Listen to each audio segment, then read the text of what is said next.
Good morning students. कल हमने बायसेवेस्टर्स law कर लिया था। D B equals to mu not upon 4 pi I D L sine theta R square. ठीक है। एस आई यूनिट के लिए जो कांस्टेंट हम यूज़ करते हैं वो म्यू नॉट अपॉन 4 पाई है, और सी जी एस के लिए इसकी वैल्यू हमेशा क्या रहती है, 1 रहती है। और इसकी डायरेक्शन हम किससे फाइंड आउट करते हैं, राइट हैंड थंब रूल से फाइंड आउट करते हैं।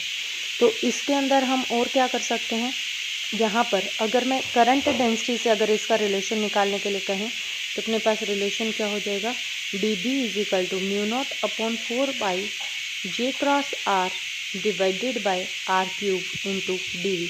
अब मैंने ये रिलेशन किस तरीके से लिखा, अब आपको पता है कि करंट डेंसिटी जो है वो अपने पास किसके बराबर होती है, आई बाय ए के बराबर। अब मैं क्या करूँ, इसको यहाँ पर देखो आई डी एल है ना, तो मैं इसको डी एल से मल्टीप्लाई कर दूँ और डी एल से ही क्या कर दूँ, इसको डिवाइड कर दूँ। तो आई इंटू डी एल ये आ गया अपने पास, और यहाँ पर ये क्या बन जाएगा, एरिया इंटू लेंथ, ये हमारे पास क्या बन जाएगा, I D L divided by, इसको क्या लिख सकते हो, डी वी वॉल्यूम। तो I D L is equal to J into D V, और ये वैल्यू मैंने यहाँ पर क्या की है, पुट की है।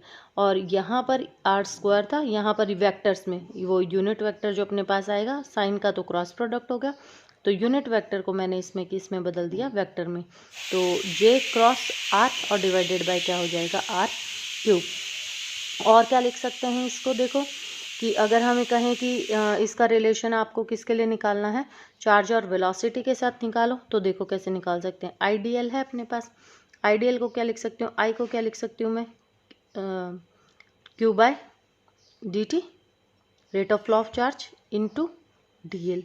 ठीक है। अब यहाँ पे D L by D T क्या बन गया अपने पास, वेलोसिटी, तो इक्वल्स टू क्या आ गया, क्यू इंटू वी। वेलोसिटी ही लिख देते हैं डी वी लिखने की बजाय, वेलोसिटी हो गया अपने पास इंस्टेंटेनियस वेलोसिटी।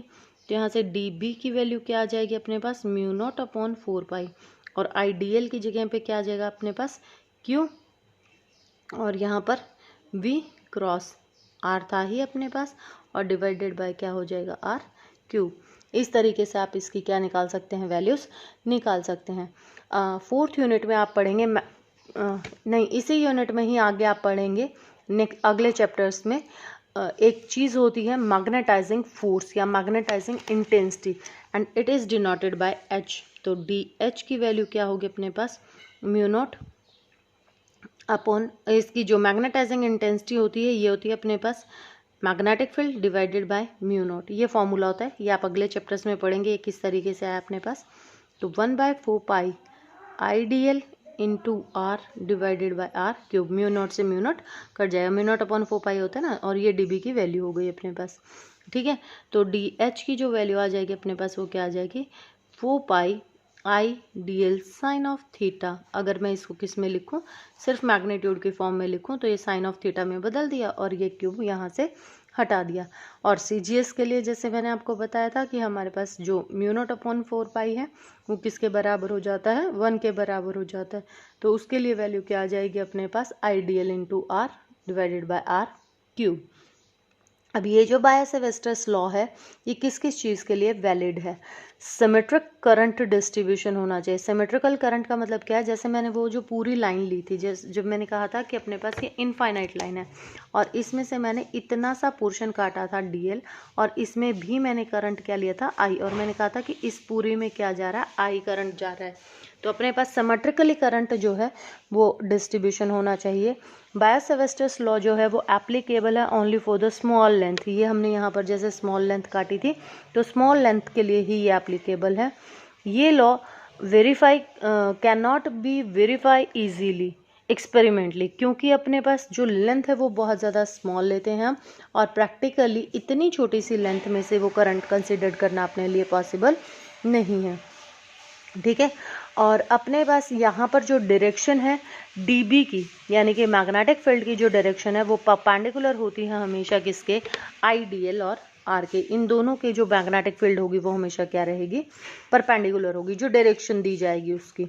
अगर थीटा अपने पास 0 या 180 है, यानी कि एक्सिस पर लाई कर रहा है या एंटी एक्सिस पर लाई कर रहा है, तो यहाँ पर देखो साइन ऑफ 0 या साइन ऑफ 180, तो एट एवरी पाई भी वैल्यू 0 होती है और साइन 0 पर भी वैल्यू क्या होती है, 0 होती है। तो मैग्नेटिक फील्ड क्या हो जाएगी, 0।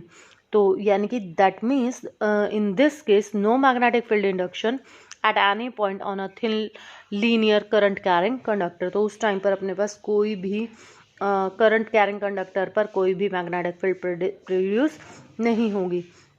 और अगर थीटा अपने पास 90 डिग्री है तो साइन 90 क्या होता है, मैक्सिमम +1। तो उस टाइम पर अपने पास वैल्यूज़ जो हैं वो कैसी रहेंगी, मैक्सिमम रहेंगी। अब यहाँ पर हम क्या पढ़ने जा रहे हैं, सिमिलरिटीज़ और डिससिमिलरिटीज़ पढ़ने जा रहे हैं between the Biot Savart's law for the magnetic field and Coulomb's law for electric field. तो अपने पास यहाँ पर सिमिलरिटीज़ तो देखो, दोनों ही जो लॉ है, कूलम लॉ है या बायो-सेवेस्टर्स है, दोनों ही लॉ जो है अपने पास वो कैसे हैं, लॉ फॉर फील्ड है और कैसी रेंज के लिए है, लॉन्ग रेंज के लिए हैं। दोनों ही लॉज जो हैं, जैसा हमने पीछे निकाला था सुपरपोजिशन प्रिंसिपल को क्या करते हैं, फॉलो करते हैं। इसी तरीके से अपने पास जो मैग्नेटिक फील्ड है is linear related to the source के साथ रिलेटेड है, यानी कि करंट एलिमेंट जितना आइडियल जितना होगा उस पर डिपेंड करता है। इसी तरीके से अपने पास जो इलेक्ट्रिक फील्ड है लीनियरली वो रिलेट करती है किसके साथ, सोर्स पर ही डिपेंड करती है, और वो सोर्स कौन होगा इस केस में, इलेक्ट्रिक चार्ज होगा। सिमिलरली ये तो हो गई सिमिलैरिटीज़। डिससिमिलैरिटीज़ क्या क्या है इसमें कि इलेक्ट्रोस्टैटिक कूलम्स लॉ जो है अपने पास, उसका जो सोर्स है अपने पास दैट इज चार्ज, वो अपने पास कैसी क्वांटिटी है, स्केलर क्वांटिटी है। जबकि आइडियल जो है यानी कि जो मैग्नेटिक फील्ड के लिए सोर्स है अपने पास, वो हमेशा क्या है अपने पास, वेक्टर क्वांटिटी है। इलेक्ट्रोस्टैटिक में अपने पास जो is acting along the displacement vector, जो लाइन ज्वाइनिंग होगी उसकी, और मैग्नेटिक फील्ड हमेशा क्या करेगी, परपेंडिकुलर होगी to the plane containing the current element, यानी कि आइडियल के साथ वो 90 डिग्री का एंगल बनाएगी। और इलेक्ट्रोस्टैटिक फील्ड जो है अपने पास at a point is independent of the angle, उसमें क्योंकि कोई एंगल नहीं आता कूलम्स फोर्स में, और जो बायो-सेवेस्टर्स है वो हमेशा एंगल डिपेंडिंग रहेगा। अब जो डेरिवेशन मैं आपको कराने जा रही हूँ ये इंपॉर्टेंट डेरिवेशन है। ये डेरिवेशन भी बहुत बार पेपर में आ चुकी है और ये 3 मार्क्स में आएगी, तो ये नाम से ही आएगी आपके पास, magnetic field due to a straight wire carrying current. इस पर कॉन्सेप्चुअल क्वेश्चंस भी बन सकते हैं और इस पर आपको सीधे सीधे डेरिवेशन भी आ सकती है। तो अब हमने मान लिया कि यहाँ कोई पॉइंट P है जिस पर कि हमें क्या निकालना है, फील्ड निकालनी है। तो अब यहाँ से मैं इसको क्या करूँ, मिला दूँ, ठीक है। अब अपने पास ये जो करंट एलिमेंट था अपने पास, इस एक्सिस को, इसको नाम दे दूं मैं XY, और इसमें कोई करंट I जो है वो क्या कर रहा है, फ्लो कर रहा है, ठीक है। अब यहाँ पर कोई पॉइंट ले लिया मैंने O, जहाँ से मैंने यहाँ तक कोई एक स्मॉल एलिमेंट काट लिया, कितना, DL, और इसको मैंने इसके साथ मिला दिया, making an angle theta with it, ठीक है। और ये जो डिस्टेंस है, इस डिस्टेंस को मैंने नाम दे दिया कितना, R। अब इसके बीचों बीच में सेंटर से इसको मिला दूं, ठीक है, ये सेंटर हो गया अपने पास, और इसको नाम दे दिया मैंने क्या, C। और यहाँ पर ये जो एंगल बन रहा है, इस एंगल, ये एंगल हो गया अपने पास कितना, 90। और ये जो O पॉइंट लिया था हमने, उससे इस C की दूरी ले ली मैंने, कितनी है, L के बराबर है। अब यहाँ पर जो एंगल बन रहा था, इस एंगल को नाम दे दूँ कितना, फाई, ठीक है। इससे जो नीचे एंगल बन रहा है उसको नाम दे दिया फाई 1, और इससे जो ऊपर एंगल बन रहा है इसको नाम दे दिया हमने कितना, फाई 2। अब यहाँ पर हम जो वैल्यूज़ निकालने जा रहे हैं, अब ये देखो, अकॉर्डिंग टू बायो-सेवेस्टर्स लॉ हमें पता है dB की वैल्यू अपने पास किसके बराबर है, dB equals to μ0/4 IDL cross R divided by R cube. अब इसको साइन ऑफ थीटा में बदल लो, तो यानी कि मैग्नीट्यूड लिख लो इसका, μ0/4 IDL sine of theta divided by R square. ये वैल्यू आ गई अपने पास। अब हम क्या करेंगे, यहाँ पर नाम तो हम दे ही चुके हैं, तो यहाँ से आपको क्या करना है, इनकी वैल्यूज़ निकाल कर यहाँ पर पुट करनी है सबकी, ठीक है, तो ये तो कांस्टेंट है ही अपने पास, यानी कि आइडियल की वैल्यू निकालो, साइन थीटा की निकालो और आर की वैल्यू निकालो। इन सब की वैल्यू निकाल कर और इस रिलेशन में क्या कर दो, पुट कर दो। तो निकालो वैल्यूज। तो सबसे पहले मैं ये ट्रायंगल ले लूँ, तो in triangle POC, right angle triangle है ये अपने पास, ठीक है। ये एंगल 90 का है, तो theta plus five equals to किसके बराबर हो गया, 90 के बराबर हो गया, ठीक है। और यहाँ से साइन ऑफ थीटा है ना, तो इसको फाइव में चेंज कर देते हैं, तो थीटा इक्वल्स टू, क्योंकि यहाँ पर एंगल्स जो बन रहे हैं वो किस पर बन रहे हैं अपने पास, 5 पर बन रहे हैं, तो थीटा इज इक्वल टू क्या हो जाएगा, 90 माइनस 5, ठीक है। अब यहाँ पर अपने पास साइन ऑफ थीटा को चेंज करो, sine of theta is equal to, theta की जगह पे वैल्यू रखो 90 माइनस 5, तो किस में बदल गया, साइन 90 पे चेंज हो जाएगा, एंड इट इक्वल्स टू कोस, और फर्स्ट क्वाड्रेंट में है तो पॉजिटिव ही रहेगा, ऑल पॉजिटिव होते हैं, ठीक है। अब यहाँ से मैं क्या करूँ, इसी ट्रायंगल से इसको बेस मानकर, इस फाई को बेस मानकर, और ये 90 हो गया तो ये बेस हो गया, ये परपेंडिकुलर और ये हाइपोटेन्यूस, तो यहाँ से मैं लिख लूँ किसकी वैल्यू, कॉस फाई की। Cos phi is equal to किसके बराबर हो जाएगा, ए बाई आर, और यहाँ से निकल जाएगी किसकी वैल्यू, आर की, तो आर इज इक्वल टू क्या हो जाएगा, ए बाय कॉस ऑफ फाई। ए क्या है अपने पास, यहाँ से यहाँ तक का डिस्टेंस लिया है हमने, ठीक है। सिमिलरली यहाँ से क्या लिख लूँ, tangent of phi, tangent of phi किसके बराबर होगा, एल बाय ए। अब मैंने यहाँ से साइन क्यों नहीं लिया, क्योंकि अपने पास जो वैल्यूज़ है ना वो वैल्यूज़ क्योंकि हमें डीएल को तो चेंज करना ही करना है, तो यहाँ से मैं एल निकाल कर और इसको क्या करूँगी, डिफ्रेंशिएट करूँगी, ताकि मेरे पास किसकी वैल्यू आ जाए, डीएल की वैल्यू आ जाए। तो यहाँ से वैल्यू क्या आ गई अपने पास, L equals to a tangent of phi. Now differentiate it, d L is equal to क्या हो जाएगा अपने पास, ए, ठीक है, और इसका कितना हो जाएगा, सीकेंट स्क्वायर फाई, और एंगल का कितना हो जाएगा, डी फाई। अब अपने पास वैल्यूज आ चुकी हैं किस किस की, डी एल की वैल्यू आ गई, आर की वैल्यू आ गई, और साइन की वैल्यू आ गई, तो तीनों वैल्यूज़ अपने पास आ गई, और ये वैल्यूज़ अब हम क्या करेंगे, इस रिलेशन में पुट कर देंगे। तो इन सारी की सारी वैल्यूज़ को क्या करो, पुट करो, तो क्या वैल्यू आ गई अपने पास, d B equals to mu not upon 4 pi, I तो था ही अपने पास, ठीक है। वैल्यू पुट करो डी एल की, a secant square phi d phi, ठीक है, और इनटू में क्या था अपने पास, आर, आर की वैल्यू क्या आई थी अपने पास, आइडियल साइन, साइन की वैल्यू क्या थी अपने पास, कॉस फाई, तो इनटू में कितना हो गया, cos phi divided by R square, R की वैल्यू क्या थी अपने पास, A by cos of phi, तो ए स्क्वायर और divided by cos square phi, तो 1 बाय कॉस जो होता है अपने पास किसके बराबर होता है, सेकेंड के बराबर, तो ये इसको काट के क्या लिख सकते हो, सेकेंड स्क्वायर फाई लिख सकते हो यहाँ पर, ठीक है। तो सेकेंड स्क्वायर फाई कैंसिल, एक ए से एक ए कैंसिल, तो क्या बच गया अपने पास, d B is equal to mu not upon 4 pi, ठीक है, I by a cos of phi और d phi for the total amount of magnetic field. इसको हम क्या करेंगे, अब इंटीग्रेट करेंगे। अब इंटीग्रेट इसको हम कहाँ से कहाँ करेंगे, अब ये नीचे है, इससे नीचे है, तो ये क्या हो गया, -512 प्लस 5 यहाँ तक हम इसको क्या कर देंगे, इंटीग्रेट करेंगे। तो करो इंटीग्रेट, अब ये टोटल कांस्टेंट है, ये तो कहाँ आ जाएगा अपने पास बाहर, तो total magnetic field equals to mu not upon 4 pi I by a. अब कोस का अपने पास क्या हो जाएगा, इंटीग्रेशन करेंगे तो साइन ऑफ फाई, ठीक है, और लिमिट चेंज हो रही है अपने पास कहाँ से कहाँ तक, -5 से +5 तक। अब वैल्यूज पुट करो, b is equal to mu not upon 4 pi I by A, sine of upper limit minus sine of -5 ठीक है। तो अब यहाँ पर अपने पास जो वैल्यू आई है, एंगल में माइनस होता है तो कहाँ आ जाएगा, बाहर आ जाएगा, तो b इज इक्वल टू क्या हो जाएगा, mu not upon 4 pi I by A, sine of 2 plus sine of 1। तो ये अपने पास क्या आ गया, जर्नल फॉर्म आ गया। अब यहाँ पर हम इसके लिए क्या करेंगे, स्पेशल केस लेंगे। और इन स्पेशल केस में हम क्या कर सकते हैं, जो आपको क्वेश्चंस आएंगे वो इसी तरीके से आएंगे कि जैसे अपने पास पहला केस अगर हम लेते हैं कि when the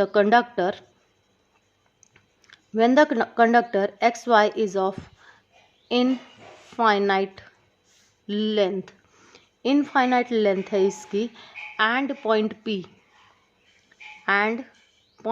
P is lies near the center of the conductor। यानी कि अब सेंटर ऑफ द कंडक्टर, यानी कि ये जो था अपने पास यहाँ से जो हमने बनाया था, अब सेंटर ऑफ द कंडक्टर यानी कि ये पॉइंट P कहाँ आ जाए, इस C के पास आ जाए। तो दैट मीन्स कि अपने पास जो ए की वैल्यूज़ हैं वो ए की वैल्यूज़ आपके पास क्या होंगी, सेंटर के पास आएगा। तो यानी कि दोनों की तरफ, यानी कि ये क्या बना रहा था, 90 डिग्री का एंगल बना रहा था, तो दोनों तरफ से दोनों के साथ क्या बनाएगा, अपने पास 90 डिग्री का एंगल बनाएगा। तो यानी कि इस केस के लिए अपने पास क्या वैल्यूज हो जाएंगी, φ1 = φ2 = 90 डिग्री। तो इस केस के लिए अपने पास वैल्यू क्या आ जाएगी, b = μ0 4π I/a sine of 90 plus sine of 90। तो 90 90 1 1 कितना हो गया अपने पास, b = 2 μ0 I/a डिवाइडेड बाय 4π। इस 2 से ये 4 कैंसिल, तो वैल्यू क्या आ गई अपने पास, b = μ0 IA डिवाइडेड बाय 2π। और ये जो वैल्यू है, ये वैल्यू हम आगे यूज़ करेंगे, I/a था, ठीक है। तो ये आ जाएगा अपने पास, और ये वैल्यू हम आगे यूज़ करेंगे सीधी जब हम एम्पियर सर्किटल लॉ पढ़ेंगे। तो अब इसी तरीके से कि अगर सेकंड केस ले लें कि अगर अपने पास क्या कर रहा है, P lies near the end Y और X, दोनों में से किसी के भी एक के पास होएगा, तो एक के साथ तो एंगल बनेगा 90 और दूसरे के साथ एंगल कितना बन जाएगा, 0। उसके पास होगा तो उससे बहुत ज़्यादा क्या आ जाएगा, पास आ जाएगा, और जिससे एंगल किसके बराबर हो जाएगा, 0 के बराबर हो जाएगा। नाउ पुटिंग द वैल्यूज़, तो अपने पास क्या हो जाएगा, b = μ0 4π I/a sine of 0 plus sine of 90, तो 1 ही हो जाएगा ये। तो b की वैल्यू क्या आ जाएगी, μ0 4π I/a। तो ये वैल्यू आ जाएगी अपने पास, ठीक है। अगर अपने पास ये कहे कि अपने पास, ये थर्ड वाला इंपॉर्टेंट है, इस पर कई बार कॉन्सेप्चुअल क्वेश्चन भी आ चुका है। तो अगर इसमें ये कहते हैं कि अपने पास जो लेंथ है, if length of conductor is finite, ये फाइनाइट है, और से एल नाम दे दिया हमने, and point P lies on right bisector, right bisector पर अगर ये क्या कर रहा है तो यानी कि φ1 = φ2, यानी कि दोनों तरफ अब एंगल कितना बनेगा, अपने पास बराबर बराबर एंगल बनेगा। तो यहाँ से किसकी वैल्यू निकाल लें, साइन ऑफ फाई की वैल्यू निकाल लें। तो साइन ऑफ फाई की वैल्यू क्या आ जाएगी अपने पास, L/2 divided by √a² plus L/2 का स्क्वायर। अब ये वैल्यू कैसे आई है आपके पास, साइन की वैल्यू निकाली गई है यहाँ से। ये जो लेंथ आपने ली थी, यानी कि अब ये फाइनाइट लेंथ हो गई है आपके पास, और ये जो है ये यहाँ लाई कर रहा है, ठीक है। ये P जो है ये राइट बाइसेक्टर पर लाई कर रहा है, तो ये एंगल भी फाई है और ये एंगल भी आपका क्या हो गया, फाई हो गया। तो ये टोटल लेंथ होगी आपकी L, और ये क्या थी, A। तो यहाँ से यहाँ तक की जो लेंथ हो गई वो होगी L/2। यहाँ से निकालेंगे तो क्या हो जाएगा, L/2 का स्क्वायर प्लस A का स्क्वायर, ठीक है, रूट में। साइन की वैल्यू क्या होगी अपने पास, ये हो गया 90 डिग्री। तो perpendicular upon hypotenuse, perpendicular upon hypotenuse. अब ये वैल्यूज आप यहाँ पर रखिए, इसको पहले सॉल्व कर लेते हैं। तो L/2 डिवाइडेड बाय आपके पास क्या हो जाएगा, 4, एलसीएम ले लूँ खोल के, 4a² बाय L², और डिवाइडेड बाय क्या हो जाएगा अपने पास, इसको बाहर निकालने तो 2, इस 2 से ये 2 क्या हो जाएगा, कैंसिल। तो आपके पास वैल्यू क्या आ गई, L/√4a² प्लस L²। तो b = किसके बराबर हो गया, μ0 4π I/a sine of phi plus sine of phi. ठीक है। तो अपने पास यहाँ से किसके बराबर आ गई value, mu not upon 4 pi 2i/a sine of phi, और साइन फाई की वैल्यू हम निकाल चुके हैं। नाउ पुटिंग द वैल्यूज, तो क्या आ गया, mu naught upon 4 pi 2i/a, और साइन फाई की वैल्यू क्या थी, l divided by 4a² plus l²। तो ये वैल्यूज़ अपने पास इसकी आ जाएंगी। ठीक है। अगर अब हम कहें कि हमारे पास P जो है वो लाई कर रहा है on a conductor when DL and R of each element on the straight line, यानी कि पैरेलल हो जाएं, और पैरेलल हो जाएं तो एंगल कितना हो गया 0, और ये खुलेगा तो अपने पास क्या कंडीशन हो जाएगी, DL into R sine of 0, और साइन 0 कितना 0। तो इस टाइम पर मैग्नेटिक फील्ड जो होगी वो कितनी हो जाएगी, 0 हो जाएगी। और जो डायरेक्शंस होंगी अपने पास, डायरेक्शन मैंने पहले भी बताया था कि अगर अपने पास क्या है, right hand thumb rule, anti clockwise है तो अपवर्ड, और क्लॉकवाइज है तो डाउनवर्ड। तो मैक्सवेल स्क्रू रूल से या राइट हैंड थंब रूल से इसकी हम क्या देंगे, वैल्यूज़ देंगे। तो ये इम्पॉर्टेंट है और ये वैल्यूज़ आपको आ सकती हैं। तो इससे अगला जो टॉपिक है वो हम कल करेंगे, और होपफुली आप लोग वीडियोस देख रहे हैं, पर मुझे रिस्पांस बहुत कम मिल रहा है, तो साथ साथ काम कीजिए और रिस्पांस भेजते रहिए।